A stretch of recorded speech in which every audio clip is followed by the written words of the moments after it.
আসসালামু আলাইকুম ভিউয়ার্স, সবাইকে আমার ইউটিউব চ্যানেল রিতিনার রকমারিতে স্বাগতম। আশা করি আল্লাহ পাকের অশেষ রহমতে সবাই ভালো আছেন। আজকে দুপুরে অনেক জোরে বৃষ্টি শুরু হয়েছে, সাথে অনেক বাতাসও ছিল। এখন প্রতিদিনে কোনো না কোনো সময় বৃষ্টি হচ্ছে, আর বৃষ্টি থামার পর একটু বাইরে আসলাম।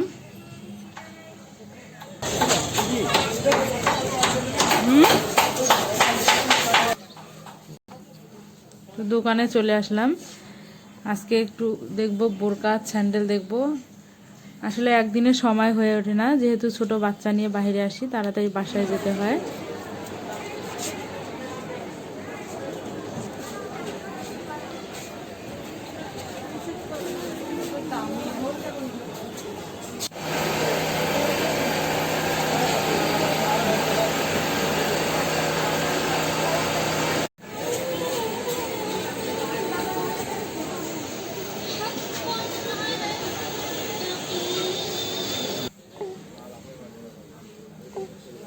বোরকা নেওয়ার পর এখন জুতার দোকানে আসলাম।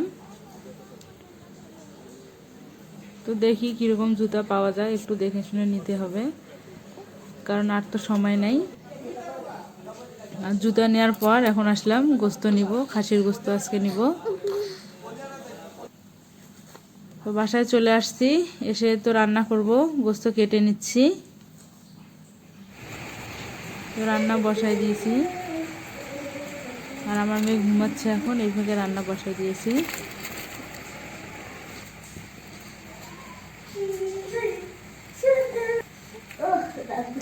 আর এই তো আমার মেয়ে ঘুমাইছিল, এখন ঘুম থেকে উঠলো। কি মা, ঘুম হইলো? হ্যাঁ। আর আমি এখন রান্না করতেছি। ওর মনে হয় খিদে লাগছে, এখনো খাবে। একটু হাসি দাও মা, একটু হাসি দাও। মন খারাপ, মন খারাপ, আর মন খারাপ। লবণ, পেঁয়াজ, আদা, রসুন দেওয়ার পর এখন দিয়ে দিলাম শুকনো মরিচ গুঁড়া, হলুদ গুঁড়া, আর গরম মশলা তো আগে দিয়ে দিয়েছি, জিরা গুঁড়া দিয়ে দিলাম, তেল দিয়ে দিছি। দিয়ে এখন এগুলো ভালোভাবে গোস্তগুলো একটু মাখায় নিচ্ছি।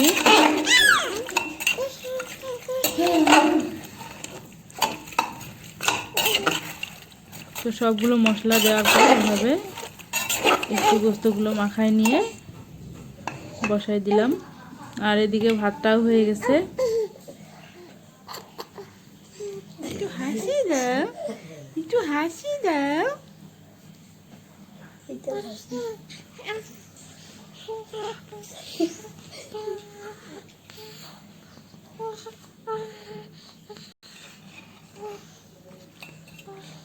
আর গোস্তটা সিদ্ধ হয়ে এসেছে, এখনো অনেক পানি আছে। তো এগুলো কষায় নিতে নিতে আসলে পানিটা শেষ হয়ে যাবে, শুকিয়ে নিতে হবে এভাবেই। আর খাসির গোস্ত যেহেতু, এটা ভালোভাবে কষায় নিতে হয়, নাহলে খেতে আসলে ভালো লাগে না। এটা বেশ সময় নিয়ে রান্না করতে হয়। তো আমি এভাবে করে গোস্তটা কষায় নিচ্ছি। তো আমার ভিডিওটি যদি ভালো লাগে তাহলে ভিডিওতে একটা লাইক দিয়ে দেবেন, আর আমার চ্যানেলটি সাবস্ক্রাইব করে পাশে বেল আইকনটি ক্লিক করে দেবেন, আর কমেন্ট করে জানাবেন যে কেমন হয়েছে।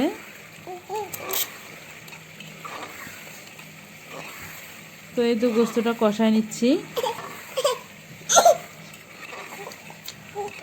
আসলে খাসির গোস্ত রান্না করতে একটু সময় লাগে, তাড়াহুড়ো করে আসলে রান্না হয় না।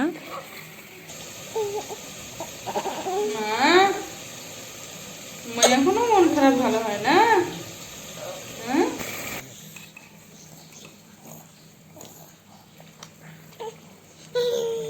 একটু পানি দিয়ে কষায় নিচ্ছি। তো পানিটা শুকিয়ে গেছে, আর রান্নাটাও প্রায় এখন হয়ে এসেছে। অনেকক্ষণ ধরে এটা কষায় নিয়েছি। আজকে এখানেই বিদায় নিচ্ছি। সবাই ভালো থাকবেন। আল্লাহ।